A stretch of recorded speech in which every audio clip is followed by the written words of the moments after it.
പ്രണയത്തിലേക്ക് നയിക്കുന്ന 36 ചോദ്യങ്ങളുടെ പശ്ചാത്തലം. 1997 ൽ സ്റ്റോണി ബ്രൂക്ക് യൂണിവേഴ്സിറ്റിയിൽ നടത്തിയ ഒരു പഠനത്തിന്റെ ഫലമായിരുന്നു ഈ ചോദ്യങ്ങൾ, പിന്നീട് ന്യൂയോർക്ക് ടൈംസിൽ ഒരു പ്രശസ്തമായ ലേഖനമായി മാറി. പഠനത്തിന്റെ തലവനായ മനഃശാസ്ത്രജ്ഞനായ ഡോക്ടർ ആർത്തർ ആരോൺ ഒരാളെ നിങ്ങളുമായി എങ്ങനെ പ്രണയത്തിലാക്കാം എന്ന ചോദ്യത്തിൽ അത്ര ശ്രദ്ധാലുവായിരുന്നില്ല. ഒരിക്കലും കണ്ടുമുട്ടിയിട്ടില്ലാത്ത രണ്ട് ആളുകൾക്കിടയിൽ അടുപ്പം വളർത്തിയെടുക്കാൻ എന്തെങ്കിലും തരത്തിലുള്ള സാമൂഹിക മാർഗമുണ്ടോ എന്നതിനെക്കുറിച്ച് കൂടുതൽ ആശങ്കാകുലനായിരുന്നു. പ്രണയബന്ധങ്ങളുടെ ശാസ്ത്രീയ സ്വഭാവം ഡോക്ടർ ആരോണിന് ഒരു ജീവിതകാലം മുഴുവൻ പിന്തുടരേണ്ട ഒരു വിഷയമായിരുന്നു. പ്രണയത്തിലാകാനുള്ള 36 ചോദ്യങ്ങൾ വികസിപ്പിച്ച ശേഷം ഭിന്നലിംഗക്കാരായ പുരുഷന്മാരിലും സ്ത്രീകളിലും അദ്ദേഹം അത് പരീക്ഷിച്ചു. ഫലങ്ങൾ ഏതാണ്ട് സാർവത്രികമായി പോസിറ്റീവ് ആയിരുന്നു. വ്യക്തിത്വ വൈരുദ്ധ്യങ്ങൾ കണക്കിലെടുക്കാതെ മിക്കവാറും എല്ലാ ജോഡികളും മറ്റേ വ്യക്തിയുമായി താൽക്കാലികമായെങ്കിലും യഥാർത്ഥ അടുപ്പം അനുഭവിക്കുന്നതായി റിപ്പോർട്ട് ചെയ്യുന്നു. ഒരു ടെസ്റ്റ് ജോഡി വിവാഹിതരാകുന്നതിൽ പോലും കലാശിച്ചു. പ്രണയത്തിലാകാനുള്ള ചോദ്യങ്ങൾക്ക് പിന്നിലെ ശാസ്ത്രം വിശ്വസിക്കാൻ പ്രയാസമാണെങ്കിലും എല്ലാ മനുഷ്യ ബന്ധങ്ങളിലും നിലനിൽക്കുന്ന ഒരു അടിസ്ഥാന ആശയത്തെ അടിസ്ഥാനമാക്കിയാണ് ഈ ഫലങ്ങൾ നിർമ്മിച്ചിരിക്കുന്നത്: വൈകാരിക ദുർബലത.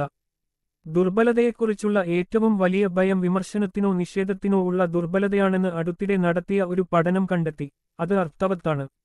ദുർബലരാകുന്നത് ഒരു സാമൂഹിക അപകടമായി കാണുന്നു. അതുകൊണ്ടാണ് പലപ്പോഴും ആ ആശയം ഒഴിവാക്കുന്ന ചില ആളുകളെ ഇത് ഭയപ്പെടുത്തുന്നത്, പ്രത്യേകിച്ച് നമ്മുടെ വൈകാരിക ക്ഷേമത്തിൽ നമ്മൾ അത്ര വിശ്വസിക്കാത്ത അപരിചിതരുമായി ബന്ധപ്പെട്ട്. എന്നിരുന്നാലും ഈ ആശയത്തിന്റെ കാതൽ വിശ്വാസമാണ്. ഇടപാട് പരസ്പരവിരുദ്ധമല്ലെങ്കിൽ അത് നൽകാൻ നമുക്ക് പലപ്പോഴും ബുദ്ധിമുട്ടുണ്ടാകും. പക്ഷേ വിശ്വാസം ഒരു വിശ്വാസത്തിന്റെ കുതിപ്പാണ്. നേതാക്കളിലെ ദുർബലതയെക്കുറിച്ചുള്ള ഒരു പഠനത്തിൽ ഉയർന്ന ദുർബലത മൂല്യങ്ങളുള്ളവരെ പ്രതികരിക്കുന്നവർ കൂടുതൽ വിശ്വസനീയരായി വിലയിരുത്തിയതായി കണ്ടെത്തി. അതുകൊണ്ടാണ് പ്രണയത്തിലാകാനുള്ള 36 ചോദ്യങ്ങൾ ശാസ്ത്രീയ തലത്തിൽ പ്രവർത്തിക്കുന്നത്. അവ അടിസ്ഥാനപരമായി ദുർബലത, വിപുലമായി പറഞ്ഞാൽ വിശ്വാസം, വ്യായാമത്തിന്റെ അവിഭാജ്യ ഘടകമാകുന്ന ഒരു സാഹചര്യം സൃഷ്ടിക്കുന്നു. ഇത് വിശ്വാസത്തിന്റെ അന്തർലീനമായ പരസ്പര സ്വഭാവത്തിന്റെ അതിരുകൾ കുറക്കുന്നു. രസകരമെന്നു പറയട്ടെ, ഭിന്നലിംഗ സ്വവർഗ ജോഡികളിലും ഈ പഠനം നടത്തി. പ്ലാറ്റോണിക് സന്ദർഭങ്ങളിൽ പോലും പിന്നീടുള്ള അവരുടെ അടുപ്പത്തിന്റെ വികാരങ്ങളിൽ ഇത് ആഴത്തിലുള്ള സ്വാധീനം ചെലുത്തുന്നതായി കാണിക്കുന്നു. പ്രണയത്തിലാകാൻ 36 ചോദ്യങ്ങൾ എങ്ങനെ ഉപയോഗിക്കാം? പ്രണയത്തിലാകാൻ, അല്ലെങ്കിൽ നിങ്ങളുടെ ജീവിതത്തിൽ ഇതിനകം ഉള്ള ഒരാളുമായി കൂടുതൽ അടുക്കാൻ, പുതിയ ആളുകളെ കണ്ടുമുട്ടുമ്പോൾ ഈ ചോദ്യങ്ങൾ എങ്ങനെ ഉപയോഗിക്കാം എന്നതിനെക്കുറിച്ചുള്ള ഒരു പ്രായോഗിക ഗൈഡിലൂടെ ഇപ്പോൾ നിങ്ങളെ കൊണ്ടുപോകാം. പ്രണയത്തിലാകാൻ ആരോട് ചോദിക്കണം? 36 ചോദ്യങ്ങൾ. അടിസ്ഥാനപരമായി നിങ്ങൾക്ക് കൂടുതൽ അടുക്കാൻ ആഗ്രഹിക്കുന്ന ആരുമായും നിങ്ങൾക്ക് അവരോട് ചോദിക്കാം. എന്നിരുന്നാലും പ്രായോഗികമായി ചില ആളുകളുമായും പ്രത്യേക സാഹചര്യങ്ങളിലും മാത്രമേ ഇത് ഉചിതമെന്ന് തോന്നിയേക്കാം. ആദ്യ ഡേറ്റിംഗുകളിൽ തന്നെ വിഷയങ്ങൾ പരിചയപ്പെടുത്താൻ ശ്രമിക്കാം, മറ്റേയാൾ വൈകാരികമായി ആഴത്തിൽ സംസാരിക്കാൻ തയ്യാറാണെങ്കിൽ. പ്രണയത്തിലാകാനുള്ള 36 ചോദ്യങ്ങൾ നിലവിലുള്ള ബന്ധങ്ങളെ ശക്തിപ്പെടുത്തുന്നതിനും നിങ്ങൾ രണ്ടുപേരും തമ്മിലുള്ള അടുപ്പവും വിശ്വാസവും വേഗത്തിൽ വളർത്തിയെടുക്കുന്നതിനും ഉപയോഗപ്രദമാകും. ഇത് ആത്യന്തികമായി യഥാർത്ഥ പ്രണയം കൂടുതൽ വേഗത്തിൽ തഴച്ചുവളരാൻ സഹായിക്കും. ദുർബലമായ ആശയവിനിമയ മാർഗങ്ങൾ വീണ്ടും തുറക്കാൻ സഹായിക്കുന്നതിലൂടെ തകരുന്ന ഒരു ദീർഘകാല ബന്ധം പുനരുജ്ജീവിപ്പിക്കുന്നതിനുള്ള ഒരു മാർഗമായും ഇത് ഉപയോഗപ്രദമാകും. മറ്റേയാൾ ആ വ്യായാമത്തിൽ അത്ര താൽപ്പര്യം കാണിക്കാത്തപ്പോൾ, നിങ്ങളുമായി അടുത്ത ബന്ധം പുലർത്താൻ അവർ പ്രത്യേക താൽപ്പര്യം കാണിച്ചപ്പോൾ, അല്ലെങ്കിൽ ദീർഘവും ആഴത്തിലുള്ളതുമായ വൈകാരിക കൈമാറ്റത്തിന് അനുയോജ്യമല്ലാത്ത ഒരു അന്തരീക്ഷത്തിലായിരുന്നപ്പോൾ എന്നിവ അനുചിതമായി തോന്നിയേക്കാവുന്ന സന്ദർഭങ്ങളിൽ ഉൾപ്പെടാം. ശരിയായ രംഗം സജ്ജമാക്കുന്നു. അതുകൊണ്ട് പ്രണയത്തിലാകാൻ 36 ചോദ്യങ്ങൾ ചോദിക്കാൻ ശരിയായ സാഹചര്യവും മാനസികാവസ്ഥയും പരിസ്ഥിതിയും തിരഞ്ഞെടുക്കുന്നത് വളരെ പ്രധാനമാണ്. സമയം വളരെ പ്രധാനമാണ്. ചോദ്യങ്ങൾ ശരിയായി പരിശോധിച്ച് പിന്നീട് അവ ചർച്ച ചെയ്യാൻ നിങ്ങൾ രണ്ടുപേർക്കും കുറഞ്ഞത് ഒരു മണിക്കൂറെങ്കിലും ലഭ്യമായ ഒരു സമയം തിരഞ്ഞെടുക്കാൻ നിങ്ങൾ ആഗ്രഹിക്കുന്നു. കൂടാതെ ശ്രദ്ധ വ്യതിചലിക്കാത്തതും സ്വകാര്യവുമായ ഒരു അന്തരീക്ഷം തിരഞ്ഞെടുക്കാൻ ശ്രമിക്കുക. ചോദ്യങ്ങൾ ചോദിക്കുന്നതിനിടയിൽ വളരുന്ന അടുപ്പത്തിന്റെ വികാരങ്ങളെ ഈ ഘടകങ്ങൾ വ്യതിചലിപ്പിച്ചേക്കാം. പ്രക്രിയയെ തുറന്ന മനസ്സോടെ സമീപിക്കുക. നേരത്തെ പറഞ്ഞതുപോലെ ഇത് അടിസ്ഥാനപരമായി ദുർബലതയെക്കുറിച്ചുള്ള ഒരു വ്യായാമമാണ്. അതിനാൽ ഇത് പ്രവർത്തിക്കുന്നതിന് നിങ്ങൾ രണ്ടുപേരും തുറന്ന മനസ്സോടെ പ്രക്രിയയെ സമീപിക്കേണ്ടതുണ്ട്. പരസ്പരം ഉത്തരങ്ങൾ സ്വീകരിക്കാൻ തയ്യാറാകുകയും സജീവമായി കേൾക്കാൻ പരിശീലിക്കുകയും ചെയ്യുക. അതുവഴി നിങ്ങൾക്ക് അവരുടെ ഉത്തരങ്ങൾ പൂർണ്ണമായി മനസ്സിലാക്കാൻ കഴിയും. പ്രക്രിയയെക്കുറിച്ച് അമിതമായി ചിന്തിക്കരുത്. പ്രണയത്തിലാകാനുള്ള ചോദ്യങ്ങളായി ഇതിനെ കുറച്ചുകാണാൻ ശ്രമിക്കുക. പരസ്പരം ആഴത്തിൽ അറിയാനുള്ള അവസരമായി ഇതിനെ കരുതുക. ചിലപ്പോഴൊക്കെ നിങ്ങൾക്ക് അശ്രദ്ധമായും നിസ്സാരമായും പെരുമാറാൻ കഴിയുമെങ്കിലും പ്രക്രിയയെ ഗൗരവമായി കാണുകയും പരസ്പരം ഉത്തരങ്ങളെ വിലയിരുത്തുന്നവരായി നിങ്ങൾ മാറുന്നില്ലെന്ന് ഉറപ്പാക്കുകയും ചെയ്യേണ്ടത് പ്രധാനമാണ്. പ്രണയത്തിലാകാനുള്ള 36 ചോദ്യങ്ങളുടെ ക്രമത്തിൽ നിന്ന് വ്യതിചലിക്കരുത്. വളർന്നുവരുന്ന അടുപ്പത്തിന്റെ ഒരു ജൈവിക വികാരം സൃഷ്ടിക്കുന്നതിനായി വളരെ ആസൂത്രിതമായ രീതിയിലാണ് ചോദ്യങ്ങൾ സജ്ജീകരിച്ചിരിക്കുന്നത്. 3 സെറ്റ് ചോദ്യങ്ങളുണ്ട്. ഓരോ സെറ്റും പരസ്പരം ആന്തരിക ചിന്തകളിലേക്കും കാഴ്ചപ്പാടുകളിലേക്കും അഭിലാഷങ്ങളിലേക്കും സാവധാനത്തിലും സൂക്ഷ്മമായും ആഴത്തിൽ പരിശോധിക്കുന്നു. അവരിൽ ചിലർക്ക് മണ്ടത്തരമോ അസ്വസ്ഥയോ തോന്നിയാലും ഒരു ചോദ്യവും ഒഴിവാക്കാതിരിക്കാൻ ശ്രമിക്കുക.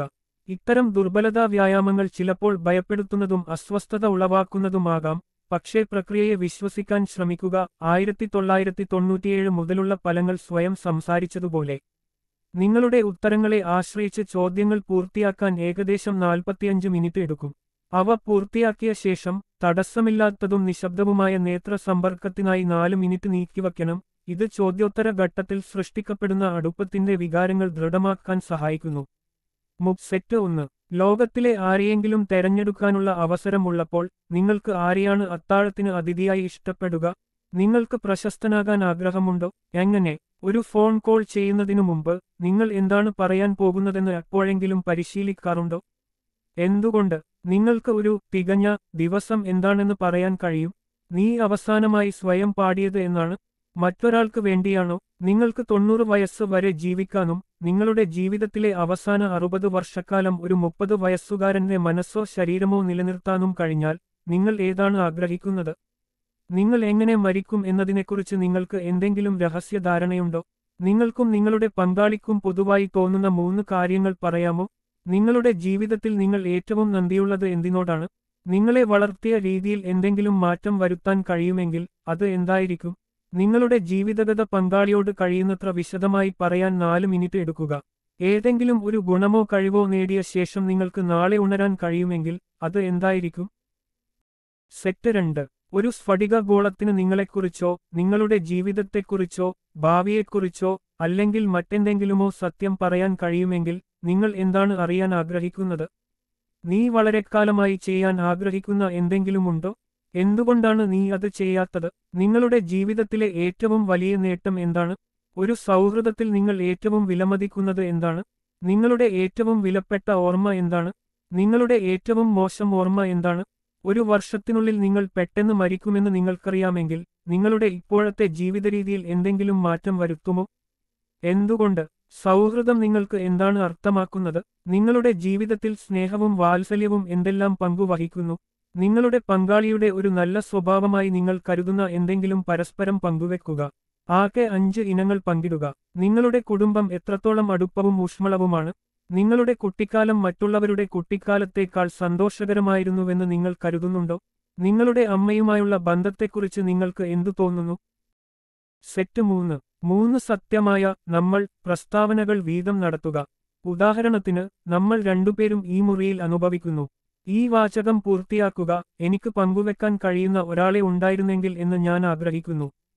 നിങ്ങളുടെ പങ്കാളിയുമായി ഒരു അടുത്ത സുഹൃത്താകാൻ പോകുകയാണെങ്കിൽ അയാൾക്ക് അല്ലെങ്കിൽ അവൾക്ക് അറിയേണ്ട പ്രധാന കാര്യങ്ങൾ ദയവായി പങ്കുവെക്കുക. നിങ്ങളുടെ പങ്കാളിയോട് നിങ്ങൾക്ക് അവരിൽ ഇഷ്ടമുള്ളത് എന്താണെന്ന് പറയുക. നിങ്ങൾ ഇപ്പോൾ കണ്ടുമുട്ടിയ ഒരാളോട് പറയാൻ സാധ്യതയില്ലാത്ത കാര്യങ്ങൾ ഇത്തവണ വളരെ സത്യസന്ധമായി പറയുക. നിങ്ങളുടെ ജീവിതത്തിലെ ഒരു ലജ്ജാകരമായ നിമിഷം പങ്കാളിയുമായി പങ്കിടുക. നീ എന്നാണ് അവസാനമായി മറ്റൊരാളുടെ മുന്നിൽ കരഞ്ഞത്? ഒറ്റയ്ക്കാണോ? നിങ്ങളുടെ പങ്കാളിയോട് നിങ്ങൾ ഇതിനകം ഇഷ്ടപ്പെടുന്ന എന്തെങ്കിലും പറയണോ? തമാശ പറയാൻ പാടില്ലാത്തത്ര ഗൗരവമുള്ള എന്തെങ്കിലും ഉണ്ടെങ്കിൽ എന്തുചെയ്യും? ആരുമായും ആശയവിനിമയം നടത്താൻ അവസരം ലഭിക്കാതെ ഇന്ന് വൈകുന്നേരം നിങ്ങൾ മരിക്കുകയാണെങ്കിൽ ആരോടെങ്കിലും പറയാതിരുന്നതിൽ നിങ്ങൾ ഏറ്റവും ഖേദിക്കുന്നത് എന്താണ്? നിങ്ങൾ ഇതുവരെ അവരോട് എന്താണ് പറയാത്തത്? നിങ്ങളുടെ സ്വന്തമായുള്ളതെല്ലാം ഉൾക്കൊള്ളുന്ന നിങ്ങളുടെ വീടിന് തീ പിടിക്കുന്നു. നിങ്ങളുടെ പ്രിയപ്പെട്ടവരെയും വളർത്തുമൃഗങ്ങളെയും രക്ഷിച്ച ശേഷം ഏതെങ്കിലും ഒരു വസ്തുവിനെ സംരക്ഷിക്കാൻ സുരക്ഷിതമായി അവസാനമായി ഒരു ഓട്ടം നടത്താൻ നിങ്ങൾക്ക് സമയമുണ്ട്. അത് എന്തായിരിക്കും? എന്തുകൊണ്ട്? നിങ്ങളുടെ കുടുംബത്തിലെ എല്ലാ ആളുകളിലും ആരുടെ മരണമാണ് നിങ്ങൾക്ക് ഏറ്റവും അസ്വസ്ഥത തോന്നുക? എന്തുകൊണ്ട്? നിങ്ങളുടെ പങ്കാളിയോട് ഒരു വ്യക്തിപരമായ പ്രശ്നം പങ്കുവെക്കുക. അത് എങ്ങനെ കൈകാര്യം ചെയ്യാമെന്ന ഉപദേശം ചോദിക്കുക. കൂടാതെ നിങ്ങൾ തിരഞ്ഞെടുത്ത പ്രശ്നത്തെക്കുറിച്ച് നിങ്ങൾക്ക് എങ്ങനെ തോന്നുന്നുവെന്ന് പ്രതിഫലിപ്പിക്കാൻ പങ്കാളിയോട് ആവശ്യപ്പെടുക.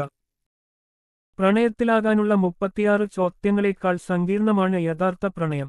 അതുകൊണ്ട് ഈ ചോദ്യങ്ങളുടെ സ്വഭാവവും സന്ദർഭവും നോക്കി നിങ്ങൾക്ക് മനസ്സിലാക്കാൻ കഴിയുന്നതുപോലെ അവ തീർച്ചയായും പ്രണയത്തെ നിർബന്ധിക്കാൻ രൂപകൽപ്പന ചെയ്തിട്ടുള്ളതല്ല, വിശ്വാസം വളർത്തിയെടുക്കുന്നതിലൂടെ അതിനെ പ്രോത്സാഹിപ്പിക്കുക മാത്രമാണ് ചെയ്യുന്നത്. ഏതൊരു ഇടപെടലിലും ഏറ്റവും പ്രധാനപ്പെട്ട ആശയങ്ങളാണ് സമ്മതവും പരസ്പര സന്നദ്ധതയും, വെറും പ്രണയപരമായ കാര്യങ്ങളല്ല. പ്രണയത്തിലാകാനുള്ള 36 ചോദ്യങ്ങൾ നിങ്ങളുടെ പങ്കാളിയുടെ ആഗ്രഹങ്ങൾ, സംശയങ്ങൾ, ആന്തരികത എന്നിവയെക്കുറിച്ച് നന്നായി മനസ്സിലാക്കുന്നതിനുള്ള ഒരു വിദഗ്ധ മാർഗനിർദ്ദേശമാണ്.